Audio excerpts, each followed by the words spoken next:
Fala galera, bem-vindos a mais um vídeo da Abra. Eu sou o Levi. Eu sou a Vivi. Hoje a gente está aqui com essa fera de skydive, a Mônica, vai falar um pouquinho sobre saltos em outras áreas aí. Bom, obrigada pelo convite. Seja bem-vinda. Obrigada.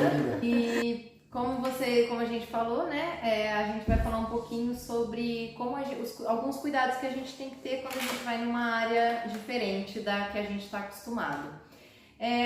Primeira coisa que eu faria como atleta chegando numa área diferente da que eu estou habituada é procurar o RTA, conversar com ele, e aí nessa conversa, o que basicamente ele vai falar comigo? Vai provavelmente me mostrar uma foto aérea, né? Uma coisa interessante que a gente pode fazer é procurar algumas referências dentro dessa foto, algumas referências para a gente conseguir se localizar, e não só numa área diferente, né? Mesmo na nossa área que a gente está acostumado, é legal a gente se situar, basear, né, em algumas referências para de repente abriu dentro de uma nuvem, não sabe direito aonde está. Se você vê um pedacinho de terra e reconhece aquele lugar, você já consegue se localizar e ter uma navegação segura. Uma outra coisa legal também é levar em consideração os padrões de navegação.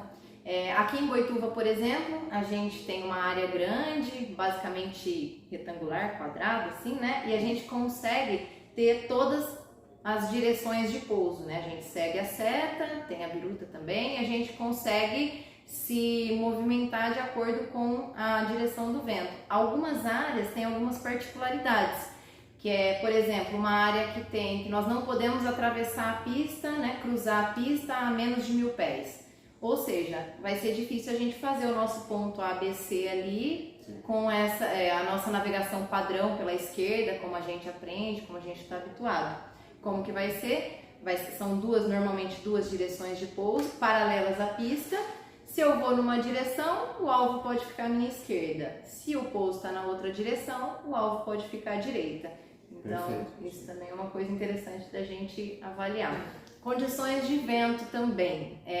A gente tem uma regra, né, geral de vento para cada categoria, porém a gente tem algumas áreas que, normalmente perto de praias, né, que o vento é muito forte e a gente tem algumas particularidades. Isso também é muito interessante a gente avaliar quando a gente vai saltar. A questão também que a gente tinha comentado do nível, né, da altitude. Isso. Lugares que são ao nível do mar, o velame tem mais pressurização, ele vem mais, né, tem mais sustentação, é muito bom. Em áreas que são muito altas, né, o nível do mar, tipo 2, 3 mil pés, a gente tem o exemplo de Anápolis, né, que tem uma área lá. O vento, a pressão é bem diferente da que a gente tem no nível do mar, o velame vem com bastante velocidade, então tudo isso é legal a gente levar em consideração quando a gente está numa área diferente para conseguir fazer uma navegação e um pouso seguro. Perfeito. Então, áreas turbulentas e áreas alternativas, né? Área turbulenta tem alguns locais, né, que a área de pouso é muito restrita, tem muitas construções. Então tudo isso gera turbulência, árvores, tanto construções, árvores, isso gera uma turbulência. Então também tem que se levar em consideração, procurar uma área o mais limpa possível na hora do pouso, né, para também ficar seguro e mais tranquilo. E também as áreas alternativas, né? A gente tem aqui Boituva, por exemplo, novamente, a gente tem muita área de pouso alternativa, né? Se a gente não pousar na área, a gente tem área de escape para todo lado. Mas nem sempre é assim. Algumas áreas são bem restritas, as áreas alternativas também são restritas. E principalmente para a gente que é novo no lugar, é legal conhecer essas áreas, porque se a gente precisar, a gente não perde tempo. E exato, já se coloca nessa direção imediatamente. Até porque de cima às vezes é difícil ver se tem poste, se tem fiação, então realmente a gente ter uma recomendação dessas áreas é muito importante. É bom já ter esse plano, né? Se precisar.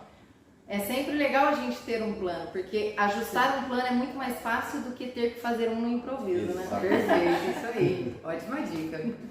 É isso aí, galera. Espero que vocês tenham gostado. Fiquem ligados para mais vídeos sobre segurança no esporte. Valeu!